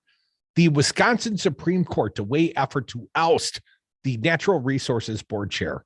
The Wisconsin Supreme Court has agreed to consider whether the embattled leader of the State Department of Natural Resources can continue to hold his seat months after his term expired.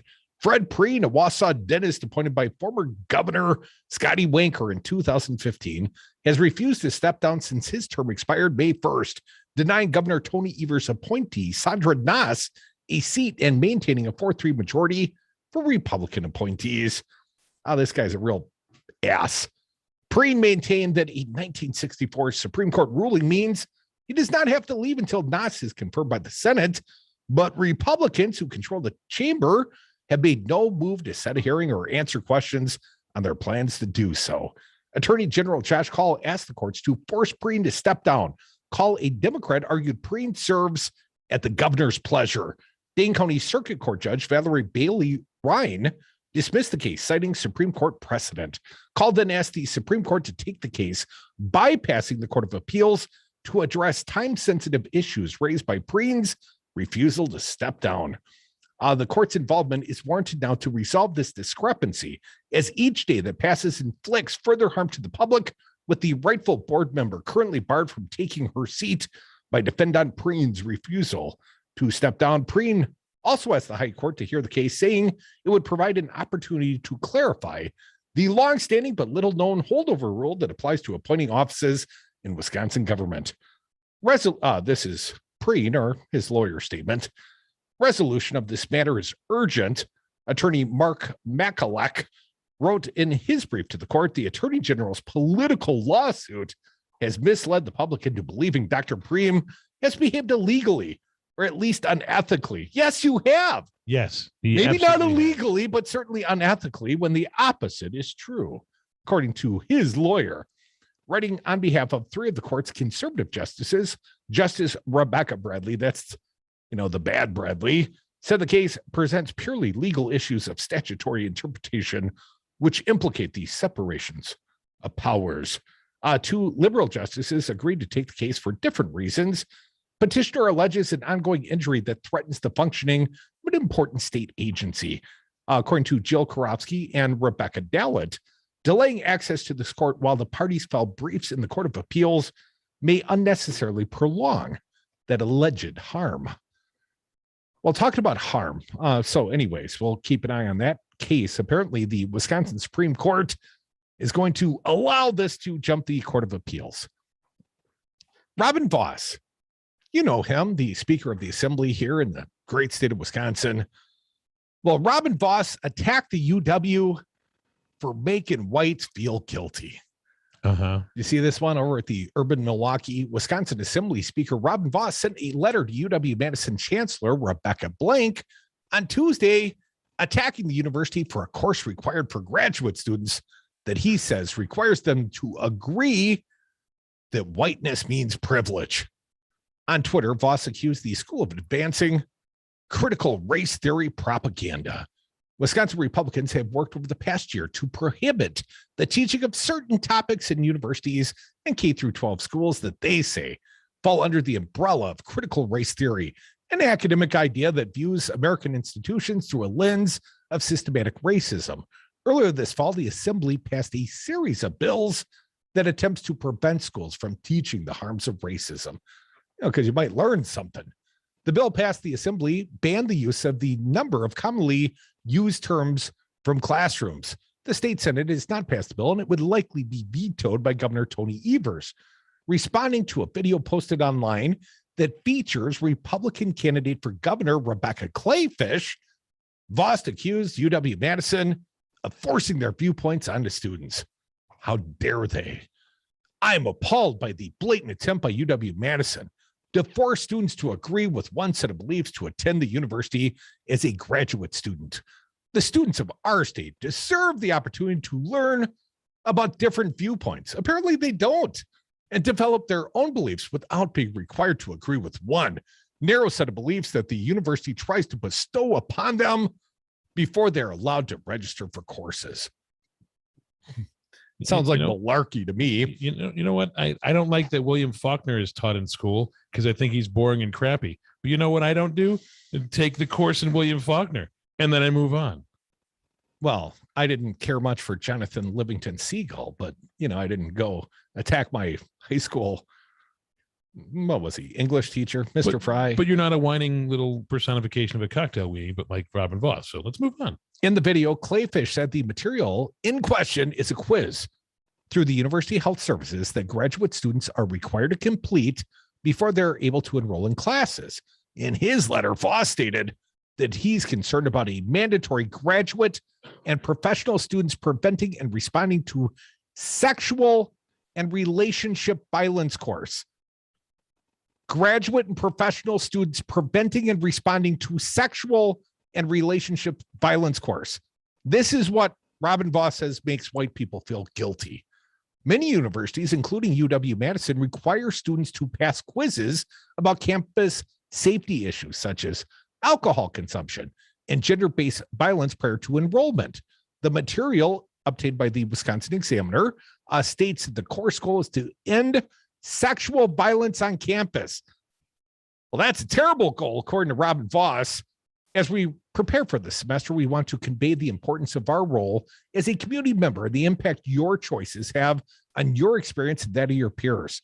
UW-Madison has dedicated resources to preventing violence, supporting survivors, and holding people who commit harm accountable.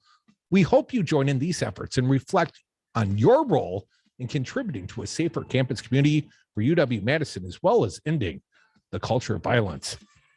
How dare they try to end violence and, stuff like that? Because white people might feel guilty. Critical race theory. Thank you all for listening to the Devil's Advocates Radio Show. Thank you to our fine guest, Charles Franklin, Marquette University Law School poll. Earl's doing a studio show. Stick around for it. Earl Ingram is next. And then Native Roots Radio and then the Up North podcast. They also have some unique guests on the Rittenhouse. You're going to want to keep it locked. Devil Radio 92.7 FM. You can do what you want to us, but we're not going to sit here and listen to you bad-mouth the United States of America. You're out of order. You're out of order. The whole trial is out of order. Cocaine is a hell of a drug. So thank you.